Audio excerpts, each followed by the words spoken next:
So given the back and forth with this U.S. District Judge and the administration's use of the Alien Enemies Act, does the President plan to send new and additional flights of Venezuelan gang members, now designated as foreign terrorists, from the U.S. to El Salvador or elsewhere? Can Americans expect to see those flights sometime soon? Americans can absolutely expect to see the continuation of the mass deportation campaign that has been successfully led by this President, Secretary of Homeland Security Kristi Noem, and also our Secretary of State, Marco Rubio. Since you brought up the judges, I would like to point out that the judges in this country are acting erroneously. We have judges who are acting as partisan activists from the bench. They are trying to dictate policy from the President of the United States. They are trying to clearly slow walk this administration's agenda, and it's unacceptable. As the President said last night, we will continue to comply with these court orders. We will continue to fight these battles in courts. But it's incredibly apparent that there is a concerted effort by the far left to judge shop, to pick judges who are clearly acting as partisan activists from the bench in an attempt to derail this President's agenda. We will not allow that to happen. And not only are they usurping the will of the President and the chief executive of our country, but they are undermining the will of the American public, tens of millions of Americans who duly elected this President to implement the policies that are coming out of this White House. Garrett. I have one other question, but I want to follow up on Katie's question, actually. You said the mass deportation campaign would continue, but she asked about the flights specifically. Will those flights to El Salvador continue while this case is being appealed? We don't have any flights planned specifically, but we will continue with the mass deportations. And I would just like to point out that the judge in this case is essentially trying to say that the President doesn't have the executive authority to deport foreign terrorists from our American soil. That is an egregious abuse of the bench.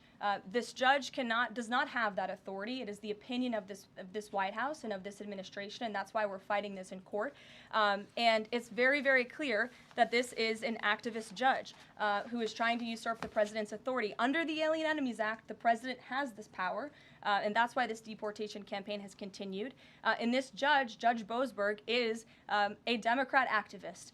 He was appointed by Barack Obama. His wife has donated more than $10,000 to Democrats, and he has consistently shown his disdain for this President and his policies, and it's unacceptable. You took me right where I wanted to go about the idea that these people are all foreign terrorists, but Judge Boasberg was originally appointed by George W. Bush and then elevated by Barack Obama. I just feel like I should clear that up. Well, let me just say something to that effect, Garrett.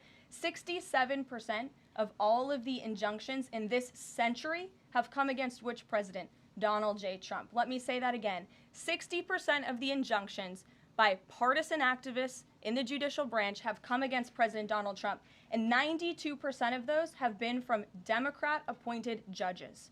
This is a clear, concerted effort by leftists who don't like this president and are trying to impose or slow down his agenda. So, given that, do you think it's a good use of Congress's time and the president's political capital to try to impeach and remove a federal judge, which would take 67 votes you're unlikely to get in the Senate?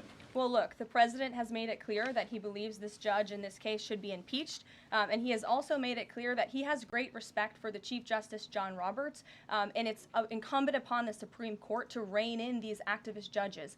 These partisan activists are undermining the judicial branch by doing so. We have co-equal branches of government for a reason, and the president feels very strongly about that. Jackie. Thanks, Caroline. What options does the president have to, he says he's going to follow court orders. He wouldn't defy a court order, but he's raised these concerns about these judges acting in such a partisan way. What option does he have to ensure that his agenda continues to move forward while this is ongoing and the judges appear to be trying to just block and delay and impede? Well, you're right. They are trying to block, delay, and impede. This is lawfare. The president is no stranger to it. He faced it in his campaign, and this is a continuation of the lawfare that President Trump faced as a candidate, and he's now unfortunately facing as a president. Clearly, these partisan activists in the judicial branch didn't get the memo on November 5th when the American people overwhelmingly re-elected this president to continue with mass deportations. So White House counsel and the Department of Justice are working on this. They're appealing these cases, and we will continue to use the full weight of the White House counsel's office and the president's team of lawyers to fight this in court, because we know we will win even if we have to go all the way to the Supreme Court. One more on PDA. Andy McCarthy said in an interview with Hugh Hewitt, he certainly agrees with what the president is trying to do with the Alien Enemies Act, but he's not sure that the law is completely on his side. He cites some previous Supreme Court rulings dealing with enemy combatants in wartime, says that even they have a right to challenge their detention in court.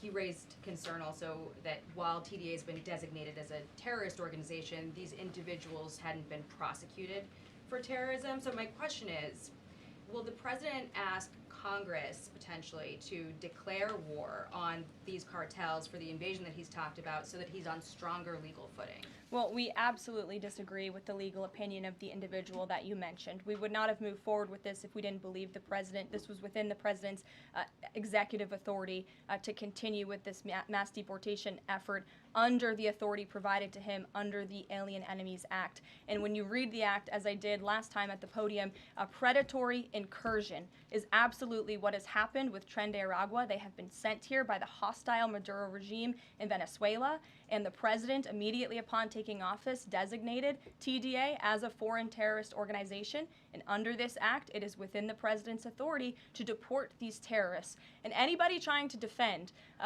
these terrorists who have now been sent off of American soil should talk to the families of the individuals who these heinous monsters have killed and have raped. If you talk to those families, they are so heartened by the president's decision to take tough action and to use his executive authority, something that no other president has been willing to do, because President Trump does what he says he's going to do, and he is deporting these foreign terrorists from American soil to secure our homeland, and he's within his rights to do that.